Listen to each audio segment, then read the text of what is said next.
Hello everyone, welcome to our YouTube channel Areva Genius. और last lecture में हम पढ़ चुके हैं राज्यसभा और वाइस प्रेसिडेंट के बारे में। आज हम पढ़ेंगे लोकसभा एंड इट्स स्पीकर। तो उससे पहले मेरा इंट्रोडक्शन। मेरा नाम है Shubham Sharma. I have done BTech in electronics and communication, right now selected under ministry of health and family welfare. I have qualified various central and state government written exams such as RPFSI, Haryana taxation inspector, FCAT, RRB, SSC and other exams also. तो चलिए हम चलते हैं हमारे आज के session पर। तो देखिए, लोकसभा आपके लिए जो सबसे इम्पोर्टेंट चीज़ें होंगी वो होगी आर्टिकल 81। ये कंपोजिशन ऑफ लोकसभा को कौन बताता है, वो है आर्टिकल 81। आपको बार बार बता चुका हूँ। येलो हाईलाइटेड पार्ट और जो हमारा रेड में टेक्स्ट है सुपर इम्पोर्टेंट है, as it is direct questions आपसे पूछे जाएंगे। तो article 81 is composition of Lok Sabha. इसे लोअर हाउस भी बोलते हैं, राज्यसभा को हम अपर हाउस बोलते हैं। Maximum members 552। एट प्रेजेंट हमारे कितने हैं, 545 मेंबर्स हैं। 530 from states, 20 from union territories, और 2 हमारे एंग्लो इंडियंस होते हैं जो नॉमिनेट किए जाते हैं प्रेसिडेंट के द्वारा। देखिए, आप सोच रहे होंगे कि मैक्सिमम मेंबर 552 हैं, तो हम प्रेजेंट में 545 को ही क्यों चुनते हैं। हम हमेशा देख रहे हैं इलेक्शन में 545 ही मेंबर्स चुनकर भेजे जाते हैं लोकसभा में। देखिए, ये जो 7 सीट्स हैं ये यूटीज़ से हैं, ये यूटीज़ की एक्स्ट्रा सीटें हैं, और जो सीटें हैं वो उसके लिए भी हैं जो कि कश्मीर ऑक्यूपाई किया गया है पाकिस्तान द्वारा, यानी POK। कल को अगर बाउंड्रीज चेंज होती है हमारा, वहाँ भी हम अगर इलेक्शन कराते हैं तो उनकी एडजस्टमेंट के लिए भी ये सीटें रखी गई हैं। और यूटीज़ में देखिए क्यों यूटीज़ की ये सीटें 20 हैं, ये 7 सीटें भी हम यूटीज़ की वजह से भी हमारी कुछ बची हुई हैं सीटें, ये इसलिए क्योंकि वहाँ पॉपुलेशन कम है। और हमारी लोकसभा की जो सीटें होती हैं वो इस तरीके से एक पैटर्न में डिवाइड की जाती हैं कि एक लोकसभा सीट, हर एक लोकसभा सीट इक्वल पॉपुलेशन को कवर करे। तो इक्वल रिप्रेजेंटेशन, इस तरह का कुछ पैटर्न पे हम चलते हैं।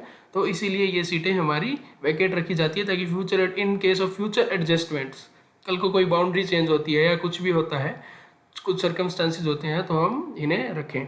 क्योंकि अगर 552 से ज़्यादा करेंगे तो हमें पार्लियामेंट में एक अमेंडमेंट लेकर आना पड़ेगा, तो ही ये हो सकती है 552 से ज़्यादा। Otherwise 552 are the number, 552 is the number. तो देखिए, मेंबर्स इलेक्ट किए जाते हैं जो भी एज्ड हैं 18 साल के या फिर उससे ऊपर के, वही वोट डाल सकते हैं, वही अपना MP चुनकर भेजते हैं। और देखिए, जैसे कि मैं बता चुका हूँ, लोअर हाउस परमानेंट हाउस नहीं है, जैसे कि राज्यसभा परमानेंट हाउस है, पर तो इसीलिए लोकसभा को डिसॉल्व किया जा सकता है। तो ये भी हम ध्यान रखेंगे, जबकि राज्यसभा कभी भी डिसॉल्व नहीं होती है। तो देखिए, टर्म ऑफ लोकसभा का टर्म 1 साल के लिए एक्सटेंडेड किया जा सकता है इन केस अगर इमरजेंसी एक्ट हमारा कोई पास हो गया है पार्लियामेंट के द्वारा, तो 1 साल हमारा लोकसभा का टर्म बढ़ जाएगा। तो उसके बाद देखिए, normal term of Lok Sabha 5 years होता है। पार्लियामेंट मस्ट, देखिए ये आपके लिए काफ़ी इंपॉर्टेंट पॉइंट होगा। देखिए, पार्लियामेंट को, यानी कि जो सेशन है हमारे, तो देखिए 2 साल में 2 सेशंस तो हमारे होने ही होने चाहिए। और इसका मतलब ये भी हुआ कि 2 सेशंस के बीच में जो गैप होगा वो 6 महीने से ज़्यादा नहीं हो सकता है। आपसे डायरेक्ट क्वेश्चन पूछा जाएगा कि 2 सेशंस के बीच में मैक्सिमम कितना गैप हो सकता है, तो वो है 6 मंथ्स। तो आप इसे याद रखेंगे, डायरेक्ट पूछा जाएगा। वैसे भी बता चुका हूँ, yellow and reds are important. तो देखिए, कोई भी सीट है पार्लियामेंट में वो वैकेट डिक्लेयर की जा सकती है। अगर जो मेंबर है वही रेजिग्नेशन दे दे तो वो तो बात अलग है, वो तो वैकेट होगी।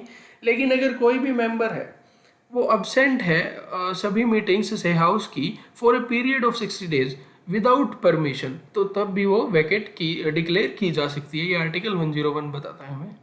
तो देखिए, eligibility for Lok Sabha MP, citizen of India तो होना ही चाहिए, मिनिमम 25 ईयर्स ऑफ एज भी होनी चाहिए, और कोई भी ऑफिस ऑफ प्रॉफिट नहीं होल्ड किए होना चाहिए। ऑफिस ऑफ प्रॉफिट मैं बता चुका हूँ, कोई भी ऐसी पोजीशन या ऑफिस जो कि गवर्नमेंट ऑफ इंडिया या किसी स्टेट गवर्नमेंट या फिर कोई अथॉरिटी या लोकल अथॉरिटी जो इन्हीं गवर्नमेंट के अंडर काम करती हो, ऐसी किसी भी जगह पर आप ऑफिस होल्ड नहीं कर सकते हैं, तो आपको वहाँ से रेजिग्नेशन देना होगा।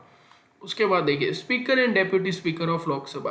देखिए, स्पीकर और डेप्यूटी स्पीकर दोनों ही लोकसभा के ही मेंबर होते हैं और इन्हें चुना जाता है वहीं से सिंपल मेजोरिटी, यानी अगर 100 की स्ट्रेंथ है, तो अगर मोर देन 50% वोट मिलती है उनको, तो वो स्पीकर और डेप्यूटी स्पीकर वहाँ से चुना जाएगा। दोनों ही प्रिजाइडिंग ऑफिसर्स होते हैं और मेंबर ऑफ हाउस तो होते ही हैं। देखिए स्पीकर क्या करता है, स्पीकर डिसाइड करता है एजेंडा, यानी जो आज हम डिस्कस करेंगे मीटिंग में, वो स्पीकर डिसाइड करेगा कि आज हम क्या डिस्कस करने वाले हैं। और देखिए स्पीकर प्रिजाइड करता है over the joint seatings called in case of disagreement between both houses. देखिए मैं आपको बता चुका हूँ कि अगर कोई भी डिसएग्रीमेंट हो जाता है दोनों हाउस के बीच में किसी टॉपिक पर या किसी भी बिल पर या कुछ भी चीज़ है, तो जॉइंट सेशन कौन बुलाएगा? जॉइंट सेशन बुलाएगा प्रेसिडेंट, पर उसको प्रिजाइड कौन करेगा? वो होगा लोकसभा स्पीकर। ये आपसे पूछा जाएगा, ये दोनों क्वेश्चन आपसे पूछे जाते हैं और बच्चे कंफ्यूजन में गलत करके आते हैं। बुलाता है called by president and presided by speaker. तो देखिए स्पीकर ही वह व्यक्ति है जो डिसाइड करेगा कि कोई बिल इंट्रोड्यूस हुआ है तो वो मनी बिल है या नहीं है। ये भी आपसे डायरेक्ट पूछा जाता है, who decides whether a bill is money bill और नॉट, तो वो है स्पीकर। तो देखिए in the absence of quorum the speaker adjourns the house और सस्पेंड्स द मीटिंग। अगर कोरम नहीं है तो स्पीकर सस्पेंड कर देता है मीटिंग को या फिर एडजर्न कर देता है। देखिए कोरम का मतलब क्या है? कोरम का मतलब ये है कि अगर मान लीजिए एक हाउस की स्ट्रेंथ 100 है, फॉर एग्जांपल 100 है, तो उसका 1/10 ऑफ टोटल मेंबर वहाँ डिस्कशन के लिए वहाँ प्रेजेंट होना चाहिए, तो ही वो कुछ भी लोक सभा की जो वर्किंग होगी तो ही वो इनिशिएट करेंगे, अदरवाइज वो सस्पेंड या फिर एडजर्न कर दिया जाएगा वो वहाँ पे हाउस। तो आप ये भी ध्यान रखेंगे कोरम का मतलब भी क्या है।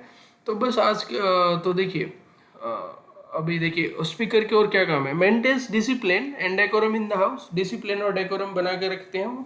और देखिए वो किसी भी मेंबर को पनिश भी कर सकते हैं फॉर देयर अनरूली बिहेवियर। और पनिश ऐसे नहीं कि कोई भी फिजिकल पनिशमेंट दी जाएगी, बल्कि सस्पेंड किया जाएगा उनको। तो देखिए स्पीकर ही परमिट करते हैं different kind of motions and resolutions pass करने के लिए, मूव करने के लिए, कि आप मूव कर सकते हैं अभी। और देखिए speaker of Lok Sabha can not cast vote, वो वोट नहीं डाल सकते हैं। पर मान लीजिए कोई भी एक ऐसा केस हुआ कि किसी भी बिल पर या किसी प्रस्ताव पर टाई हो गया है, तो वहाँ स्पीकर का जो वोट होगा वो डिसाइडिंग वोट होगा, वहाँ वो कास्ट कर सकते हैं, ऐसा उनको अधिकार उस केस में दिया गया है। और देखिए स्पीकर अपना रेजिग्नेशन किसको सबमिट करेंगे? वो करेंगे डेप्यूटी स्पीकर को। और डेप्यूटी स्पीकर किसको करेंगे? स्पीकर को। तो देखिए फर्स्ट स्पीकर ऑफ लोकसभा कौन थे? आपसे बिल्कुल पूछा जाएगा, ये क्वेश्चन बार बार पूछा जाता है। फर्स्ट स्पीकर ऑफ लोकसभा वो थे जीवी मावलंकर। और first deputy speaker of Lok Sabha M अनंथशयनम अय्यनगर। तो प्रोनाउंसिएशन गलत हो सकती है मेरी, खैर, तो आप ये ध्यान रखेंगे। फर्स्ट स्पीकर ऑफ लोकसभा तो आपको जरूर से जरूर याद रखना है। तो देखिए speaker of Lok Sabha can be देखिए स्पीकर ऑफ लोकसभा अगर मान लीजिए उनको हटाना है तो एक सिंपल रेजोल्यूशन लेके आया जाएगा और सिंपल मेजोरिटी से उनको हटाया जा सकता है, लेकिन उसके लिए 14 दिन पहले आपको नोटिस देना होगा। देखिए जो नोटिस देंगे उस ड्यूरेशन में जब हमारा रिमूवल का जो रेजोल्यूशन पास होगा, अंडर कंसिडरेशन होगा, तो स्पीकर वहाँ प्रिजाइड नहीं कर सकता है लोकसभा को, पर वो वहाँ लोकसभा में पार्ट ले सकता है और वो अपने बोल भी सकता है in the proceedings of the house, पर वो प्रिजाइड नहीं करेगा। तो बस आज के लिए इतना ही था। देखिए अब हम लेकर आ रहे हैं आपके लिए नेक्स्ट ट्यूसडे से में भी आपकी इकोनॉमिक्स की प्रीवियस ईयर क्वेश्चन सीरीज़ हम अपने चैनल पर ले आएंगे। और देखिए फ़िलहाल आप अगर ये इंडियन पॉलिटी जो है इसका प्रीवियस सेशंस को भी अगर आप रिवाइज करना चाहते हैं तो मेरा टेलीग्राम चैनल आप ज्वाइन कर सकते हैं। लिंक आपको डिस्क्रिप्शन बॉक्स में मिल जाएगा मेरे टेलीग्राम चैनल का, by Shubham Sharma's Telegram channel करके। तो आप उसे ज्वाइन कीजिए। मैं क्विज फॉर्म में वहाँ क्वेश्चन पूछता हूँ ताकि आपकी क्विक रिवीजन हो सके। और बस आप फ़िलहाल के लिए अपना ध्यान रखिए and please like share and subscribe our channel. Thank you all.